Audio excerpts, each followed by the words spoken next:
And we are back. Welcome back into the Pigskin Cafe. My name is Hampton Sipper, and I will be your host today, guiding you through our college football week one review. And joining me today is the correspondent at large himself, Graham Haney, and the Red Extraordinaire, Mr. Chase Haney. Guys, it's an honor to have you join me today talking college football and what a week it was. And it's not over yet because as of this recording, we got Clemson and Georgia Tech happening tonight. And we're going to go through the week one slate, give our takeaways, what stood out to us, which team impressed, which coaches impressed.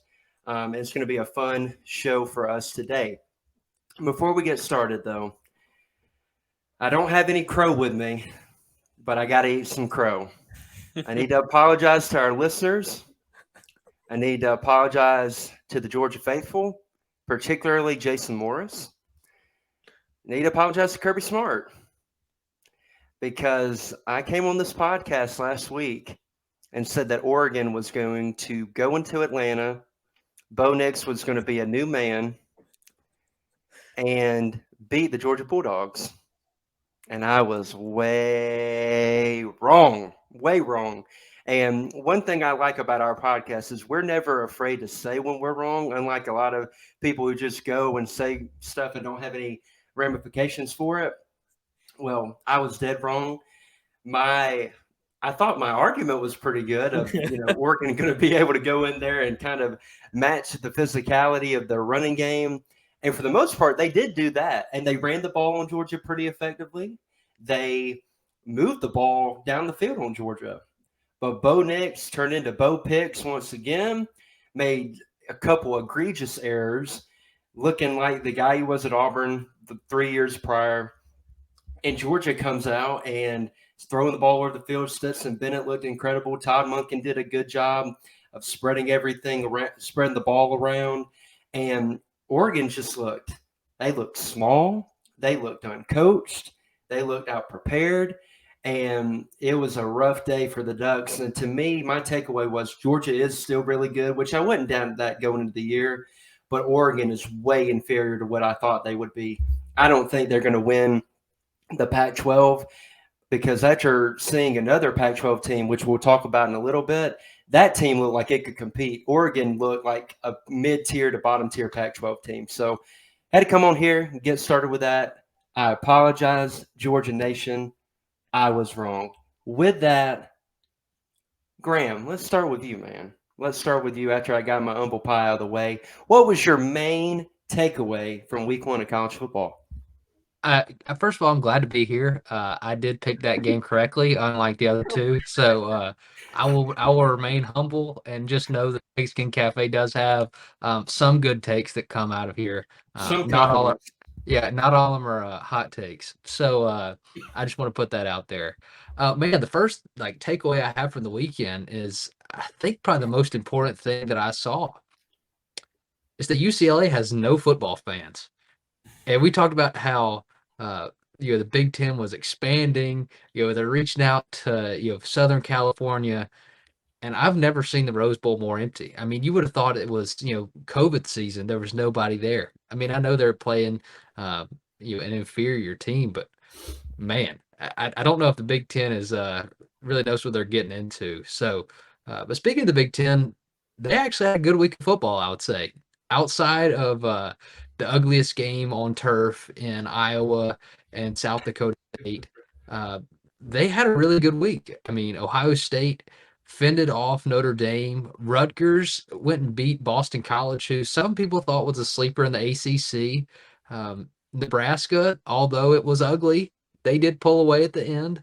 But man, that Ohio State team in the Big Ten, big time favorite to win that conference.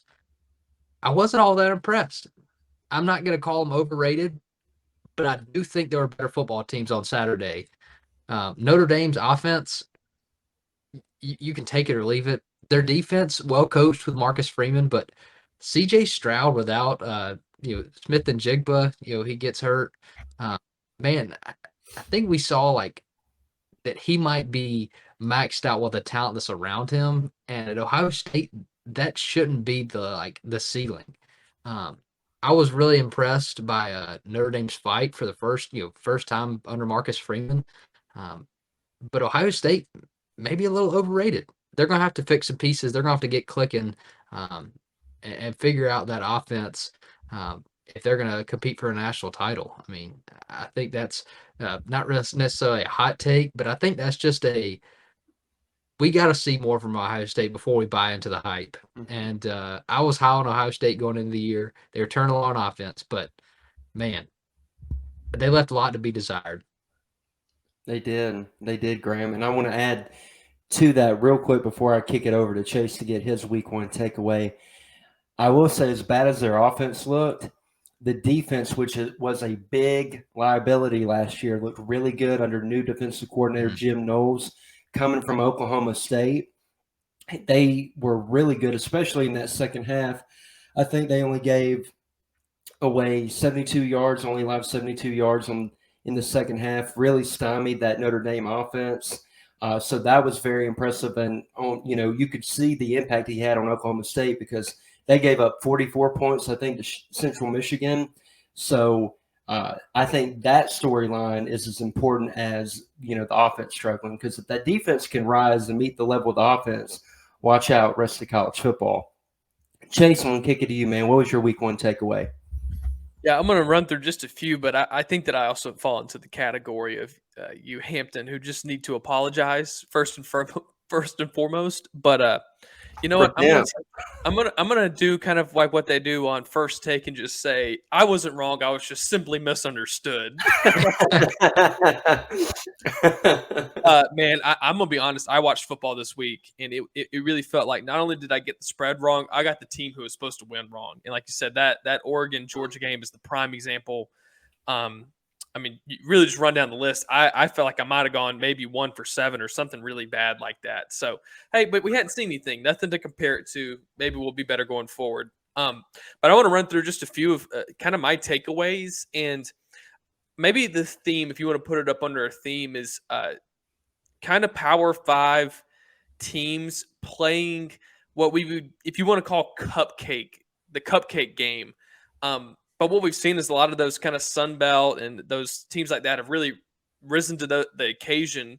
And got to start off with App State UNC. Hey, if you woke up and were looking for which game to turn on, I was actually talking to Graham. We were talking kind of fantasy football strategy, and Graham said, "Man, I really hope this is one of those 55 to 50 games that just is a really high scoring. I mean, the Gene Chizik defense for UNC is just phenomenal. Man, that was a great football game. I thought that right when you felt like there was a few games that you thought that UNC had won the game, and then they gave App State another chance, and then App State would go down and score a touchdown. It's like, how did they score this many points in the fourth quarter? My takeaway simply on that is that college football, man, that was the game that I felt like, man, it's back. It was early that morning, and it just felt so good to watch that. But just to run through a couple of teams that played cupcake schedules, the first cupcake game's the first game of the year. I want to give a shout out to you guys for kind of calling this Tennessee team that they're going to take a step this year, and I think that we could all agree with Tennessee. Their flaw was that they would play up to their competition, they would play down to their competition. They showed me a lot this weekend. I really like Tennessee. Think they got a quarterback. Looked like they were flying around. They had confidence in their offense, and like, this sounds super cheesy, but it looked like they were having fun. And again, I think just Tennessee, being a player or a fan, hasn't been that fun in the past few years. What's up, Haven? Were they having the time of their life? That's right. Yeah. Sergio, There he is. Maybe kick it towards the Big 12, just to say that Baylor showed up. I think that they've got their quarterback. Defense, we'll see how they look like going forward, but they hang 69 on Albany. I mean, nothing more to say than it feels a little bit like you're back to the Art Briles offensive scheme. So going to be interesting to see which side of the ball is going to be more dominant. And maybe just to add a little seasoning onto this week 2 game, I watched a good bit of the UT game. And again, they're playing UL Monroe, which is not a powerhouse by any means, but I kind of saw their defense flying around a little bit. There's a lot to be desired on offense, and I would say take out Bijan Robinson from that equation. Thought he played great. I still think they're trying to figure out what they're trying to do on offense. I think Worthy's really good, but the quarterback situation is going to be really interesting next week. Mm-hmm. But I saw them on defense. I thought that they were kind of flying around, trying to make plays. If you were looking for a step of, hey, let's not play down to our competition. I think UT started there, but the defense didn't. The defense showed up ready to play, and going forward, just kind of showed me a lot that they want to improve, they want to get better. What about you, Hampton? What are you thinking? Well, I liked everything that y'all said. Agreed with most of it. App State, North Carolina is the quintessential. This is what college football can give you that no other sport can give you. I mean, that game. I mean, just put a bunch of popcorn in your mouth, have a good time, back and forth, fireworks, incompetent coaching at times. I mean, it was just great. Had a great time. Really kicked off the weekend. I've got 3 quick takeaways that I'm going to kind of rifle through real quick. The first takeaway is from the first game of the weekend, West Virginia, Pittsburgh, my number 1 anticipated game of week 1, delivered in spades. And I came away impressed with both teams. I think Pittsburgh is going to be a competitor in the ACC. I thought Slovis played a really good game, apart from maybe 1 or 2 drives where he got a little rattled. Hammond Jr., their running back, ran hard. They got a good offensive line, good scheme, pretty good receivers. I was very impressed with them. Their D-line was ferocious and gave West Virginia problems all night long. Shout out Lionel Richie. And West Virginia really impressed me too, man. JT Daniels, I saw some people really being critical of his play. I thought he played really very well, considering that he was under constant duress. His receivers dropped many passes, including that pick 6 that ultimately lost him the game. But I think they're going to be a frisky team in the Big 12. I mean, I was very impressed with both teams. And one of my breakout players of the weekend, along with Drake May from North Carolina, forgot to mention him, has looked incredible through two games. C.J. Donaldson for West Virginia, number 12, freshman tight end who they put at running back. That dude is a hoss. He's a dog. He is a dog, man. Every time he got the ball, it seemed like it was like a 30 or 40-yard gain. Was a very tough runner, and I hated that Neal punted on 4th and 1. It killed me. We're not going to relitigate that, Chase, on this podcast. But I think if they would have gone for it, they'd have got it and won the game, and the pick 6 would have never come into play. But that was my number 1 takeaway. Really impressed with both teams. Great atmosphere and a great ending to that game. Second takeaway. It's all about family. And Brian Kelly's LSU family looked dysfunctional last night, man, because the Florida State Seminoles, shout out Graham Shirt, went into Louisiana and they manhandled LSU. I was shocked with how well they ran the ball, with how well that they pressured Jaden Daniels, who is the quintessential one read and go quarterback. I mean, every time the first read went there, he was off and running. I mean, the receiver – I mean, I felt like when Alabama had Calvin Ridley and those guys in 2017 and Jalen Hurts was doing a similar type thing. Now, Jalen Hurts is twice the player Jaden Daniels is, don't get me wrong, but very similar at that point in his career as far as taking off and running. But LSU looked unorganized. They looked very dysfunctional. I mean, Kayshon Boutte was openly showing up as quarterback on the field. Just stop for a second.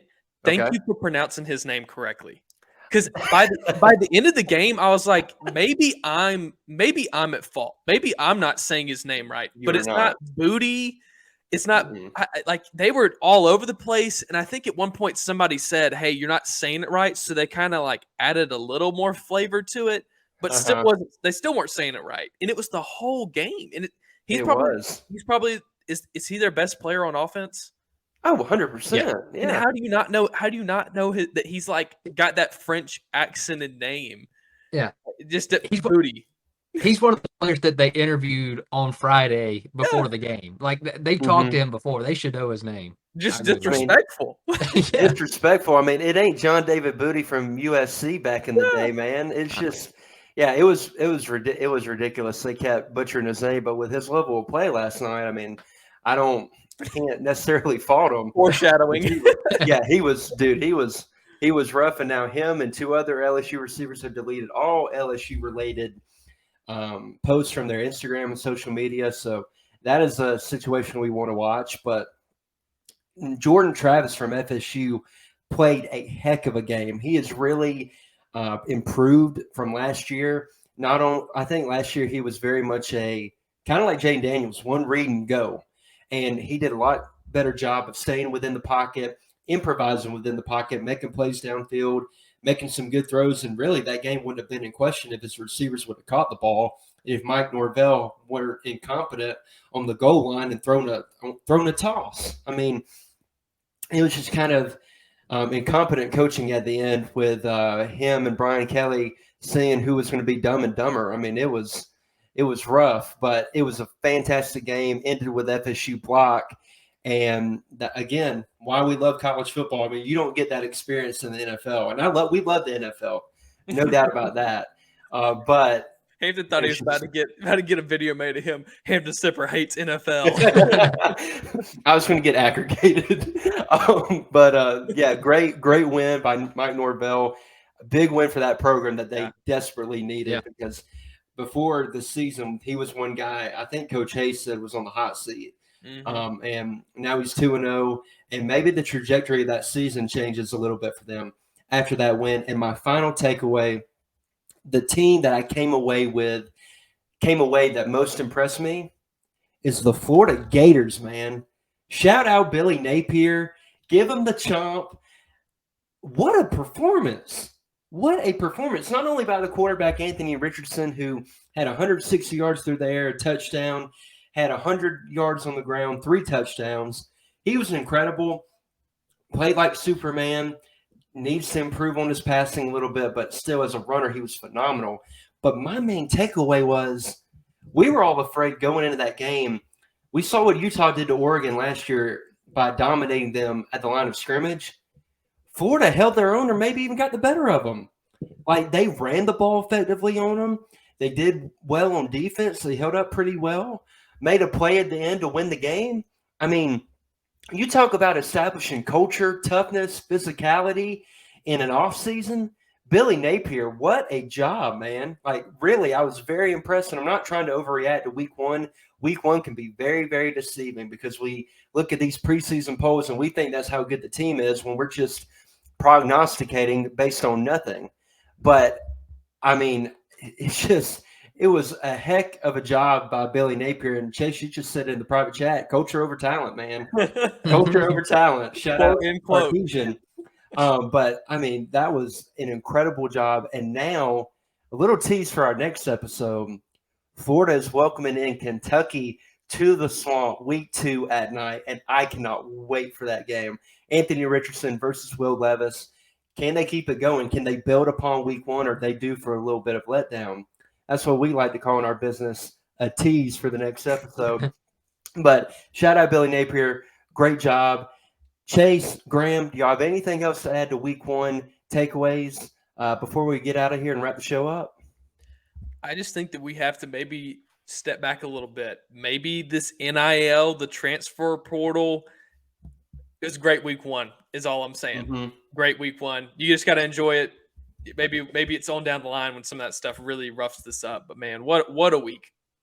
Mm-hmm. Yeah, I agree with you, Chase. Talking about transfers, some teams that were full of transfers look like it. Other teams look like they've been there all 4 years. So it was a great week of college football. And, I mean, it lived up to all the off-season hype. I'll just say that. That's what I have to say is everything that was going on, week 1 matched it and lived up to it. It was so much fun.